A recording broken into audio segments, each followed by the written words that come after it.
Okay students, तो हम पढ़ रहे थे circulatory system in human being, और इसके अंदर हमने दो तरह के सिस्टम देखे थे। एक था ब्लड सर्कुलेटरी सिस्टम और एक है लिम्फेटिक सिस्टम। आपकी जो बुक है उसके अंदर लिम्फ के बारे में बता रखा है, फिर भी मैंने आपको जो नोट्स सेंड किए थे, PDF सेंड की थी, उसके अंदर मैंने लिम्फेटिक सिस्टम का कंप्लीट आपको मैटर दिया हुआ है। आप चाहें तो कंपैरिजन में ब्लड सर्कुलेटरी सिस्टम और लिम्फेटिक सिस्टम, इन दोनों को कंपैरिजन में बहुत अच्छे से स्टडी कर सकते हैं और बहुत अच्छे से इसको लर्न कर सकते हैं। तो स्टार्ट करते हैं लिम्फेटिक सिस्टम। यहाँ पर जो ब्लड सर्कुलेटरी सिस्टम है इसको हम लास्ट वीडियो में बहुत अच्छे से डिस्कस कर चुके हैं। तो अब देखते हैं लिम्फेटिक सिस्टम के बारे में। तो जो हमारा लिम्फेटिक सिस्टम है, अगर हम इसको ब्लड से रिलेट करें तो ब्लड जो है फर्स्ट इम्पॉर्टेंट सिस्टम है और ये जो है वो सेकंड इम्पॉर्टेंट सिस्टम है। सेकंड थिंग, जो ब्लड होता है ब्लड वेसल्स के अंदर बहता है। तो जो ब्लड सर्कुलेटरी सिस्टम है वो अपना क्लोज टाइप का सिस्टम होता है और ये ओपन सर्कुलेटरी सिस्टम होता है। इसी तरह से जो ब्लड सर्कुलेटरी सिस्टम है वो बाई डायरेक्शन होता है। आपने पूरा सर्कुलेशन देख लिया, ठीक है। पल्मोनरी सर्कुलेशन भी होता है और सिस्टेमिक सर्कुलेशन भी होता है, लेकिन यहाँ पर यूनिडायरेक्शनल फ्लो होता है। ये टिश्यू से हार्ट की तरफ फ्लो करता है। यहाँ पर 3 कंपोनेंट है। ब्लड के सिमिलर लिम्फ है, ब्लड वेसल्स के सिमिलर लिम्फेटिक वेसल्स हैं, एंड हार्ट के सिमिलर यहाँ पर लिम्फ नोड्स होते हैं।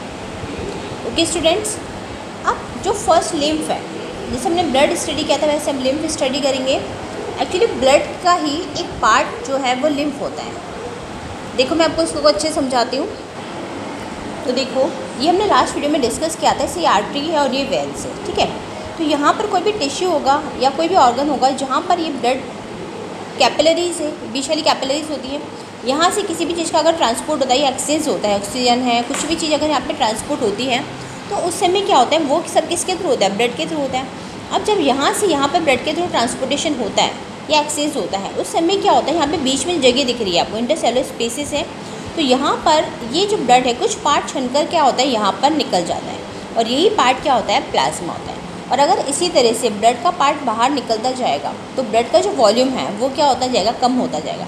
तो इसलिए लिम्फ होता है, ये जो लिम्फ होता है ये वापस से क्या करता है, ये कलेक्ट होकर के कहाँ जाएगा, ये लिम्फ कैपिलरीज के थ्रू लिम्फ वेसल पे जाता है, फिर लिम्फ वेसल्स के थ्रू कहाँ जाता है, लार्ज वेन्स पे जाता है, और फाइनली कहाँ पे चला जाता है, ब्लड में चला जाता है। तो इसीलिए इसकी डायरेक्शनल जो है वो यूनिडायरेक्शनल है और ये इसका कंसेप्ट है, ठीक है। तो लिम्फ इसीलिए होता है, लिम्फेटिक सिस्टम इसीलिए होता है क्योंकि जो ब्लड सर्कुलेटरी सिस्टम यहाँ पर जब एक्सचेंज होता है उस समय अगर ब्लड इस तरह से निकलता रहा तो ब्लड का वॉल्यूम क्या होता जाएगा, धीरे धीरे कम होता जाएगा। उसे मेंटेन करने के लिए लिम्फ होता है, और लिम्फ क्या होता है, वापस से कहाँ पे चला जाता है, ब्लड में चला जाता है। तो जो ब्लड का वॉल्यूम है वो मेंटेन रहता है। अब लिम्फ में होता क्या क्या है, ब्लड के कंपोनेंट हमने देखे थे। तो ब्लड के कंपोनेंट में एक तो प्लाज्मा होता है। प्लाज्मा के अंदर बहुत सारे प्रोटीन होते हैं, लेकिन जो कुछ स्मॉल प्रोटीन नहीं छन पाते हैं तो स्मॉल प्रोटीन यहाँ पर होते हैं। साथ में लिम्फोसाइट इसका सबसे इंपॉर्टेंट होता है, इसलिए इसको लिम्फ भी बोलते हैं। WBC के अंदर लिम्फोसाइट सबसे ज़्यादा होती है, बाकी RBC नहीं होती है, जो लिखकर काटा का मतलब ये नहीं होता है, प्लेटलेट्स भी नहीं होता है। इसीलिए जो है प्लाज्मा का जो कलर होता है, क्योंकि यहाँ पे RBC एब्सेंट है, इसीलिए यहाँ पे कलर कैसा है, लाइट येलो या फिर कलरलेस है। क्योंकि आपके स्कूल में जो भी लिखा है आप वो इसे लिखेंगे यहाँ पर स्कूल के एग्ज़ाम में। बाकी इसका लाइट येलो कलर जो है वो ज़्यादा करेक्ट है, क्योंकि जो प्रोटीन्स वगैरह होते हैं उसके बेसिस का कलर क्या होता है, लाइट येलो होता है, ठीक है। कलरलेस भी वैसे ठीक है। अब जो लिम्फेटिक सिस्टम है, लिम्फेटिक सिस्टम के अंदर सेकंड पॉइंट क्या है, लिम्फेटिक वेसल्स। तो लिम्फेटिक वेसल ये सब आपके NCERT की बुक में वैसे नहीं दे रखा है, फिर भी आप थोड़ा बहुत इसका ध्यान रखें। तो जैसे लिम्फेटिक कैपिलरीज है वो होती हैं, इसी तरह से लिम्फेटिक डक्ट भी होती है, ठीक है। राइट डक्ट अलग होती है और लेफ्ट डक्ट अलग होती है। जो लेफ्ट लिम्फेटिक डक्ट होती है इसका एक और नाम है और इसे बोलते हैं थोरेसिक डक्ट, ठीक है। इसी तरह से लिम्फ नोड्स भी होते हैं।